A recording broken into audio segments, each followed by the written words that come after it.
I am very, very happy for the love my books are getting in Portugal. And this is actually the first time I'm in Portugal and meeting my Portuguese readers. So I'm very excited about that. This will not be the last Fjällbacka book. There will be at least a few more, but I never decide how many. I just take it as it goes because I want to write about Fjällbacka as long as I feel a joy writing about Fjällbacka, and who knows how long that will be. I've had great help from the start from my background as an economist and a market product manager. I think it's a skill that is actually good to have for any author, because once you've written the book, you want it to reach as many people as possible, hopefully. So I've combined those skills throughout my career. I like both, actually. When I write, I'm totally in my own little bubble and I just care about the manuscript, and it's a very lonely work. I sit at home by myself.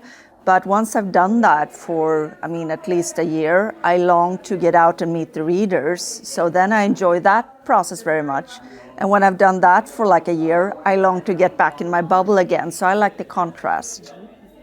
I've had others paving the way for me, and hopefully I've paved the way for other mystery writers. I think that one mystery writer who has a success internationally can spark the interest for other Scandinavian crime writers. So I do think we've all been helping in making Scandinavian crime such a huge success in the world. By reading a lot of books generally, and Agatha Christie and Stephen King, for example, specifically, I have learned so much about pace and creating drama and suspense. They're so skilled at what they do in very different ways. So I think they've been great teachers in how to have a good rhythm when you tell a story. I'm a very chaotic writer. I have colleagues who have the whole book planned out on little post-it notes before they start writing.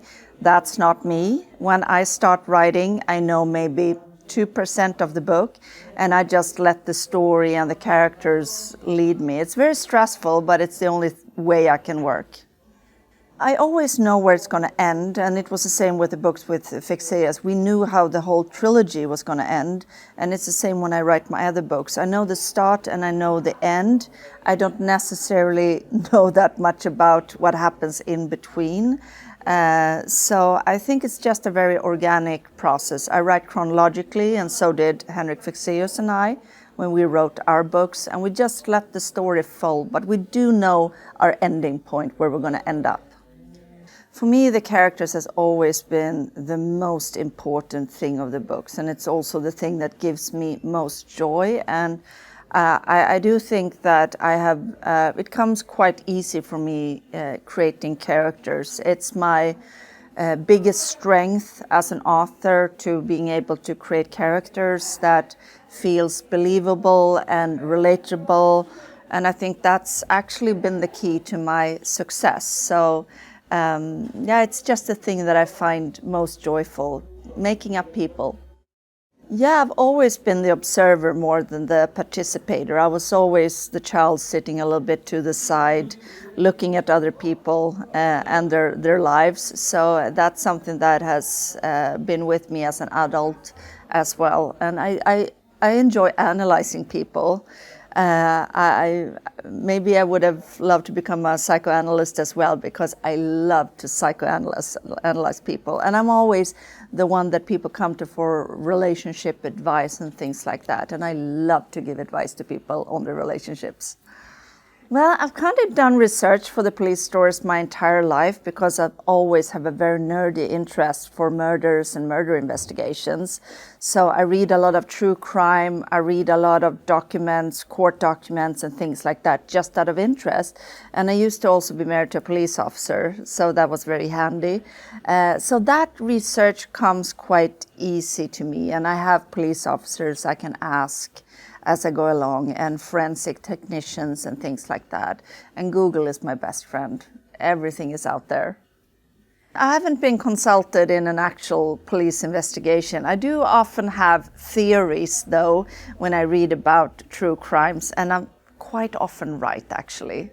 It's usually the husband or the wife. The psychology behind the murder and the human aspect is the thing I care about. I never set out to intend having a very detailed, gruesome murder. I do it sometimes because the story needs it, but it's not a mean to itself. For me, it's always human nature that I find so interesting. I have so much fun using my own life in Erica's life, and the great thing is that not everything is my life. Some stuff is someone else's life, a friend's life, some story I hear about. So I'm the only one who knows what is my stuff and what is someone else's stuff. But my husband can sometimes get stressed out if we're having an argument, and he can see me like taking mental notes in my head, and he's like, no, you're not using that.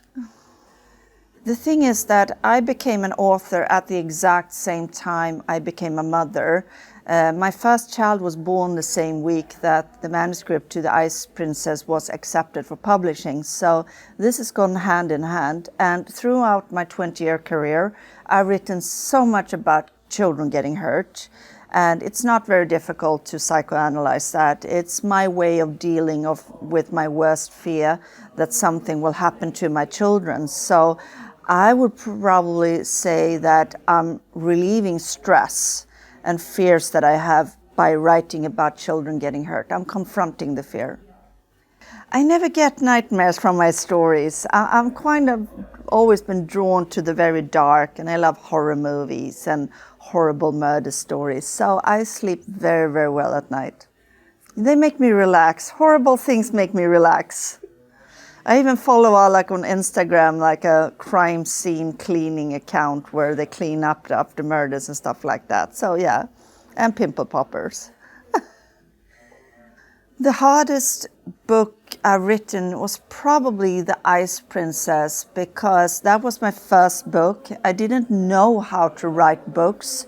I didn't have any of the characters in place. I had to make up everything from scratch, the environment, the story, the characters, and I didn't have a clue how to do it. So I just had to set one foot in front of the other, and I was also very insecure. I wasn't confident if I would be able to write a book. I mean, writers write books, not little old me. So that will always be the hardest book I ever wrote. You kind of always love the latest book the most, because that's the world that you've spent most recent times in. So I do really love The Cuco, but I have some extra favorites among the older ones. The Preacher, The German Child, and The Witch, I would say, are a little bit of extra favorites. I do think that by writing these books, I have become even more observant of human nature. And I also think I've become more cynical, because you kind of discover that there's not any lengths to which a human person can go in horrific behavior. If you've seen the worst, there's more coming. So it has made me a bit cynical. I often recommend taking writers' classes. I don't really have time to give classes myself, but when people contact me and ask where to start, how to become a writer, I always recommend them to start with a writing class. Yes, both Henrik and I are deeply involved in the development of the TV series. So we're in what's called a writer's room together with the writers, and we get weekly emails where they contact us about details. Is it okay if we do this? What do you mean by this? How do you think the character should act in this situation? So we're very, very involved. A little bit, but I'm more involved now because I've also gotten more experience. I'm now a part owner of 2 production companies. I've written movie scripts. I've developed several TV series, so I'm much more experienced now. So I have more to give now to the adaptation process than I used to have. It's very close actually to the books, because that's not always the case, as you know. Sometimes they change a lot, but they have been very, very true to the format of the books. Which we are very happy about. The readers will be able to recognize the story in the books, in the series. My 4 children. They are lovely. Oh my goodness, the happiest is when I get a lazy moment, sitting in my couch at home in my pajamas. And I have very ugly pajamas because I have a 7-year-old, so I have a lot of pajamas with unicorns and ice cream cones on because that makes her happy. And a glass of red wine, nice red wine in my hand, and a great trash TV show like Real Housewives makes me happy every day of the week.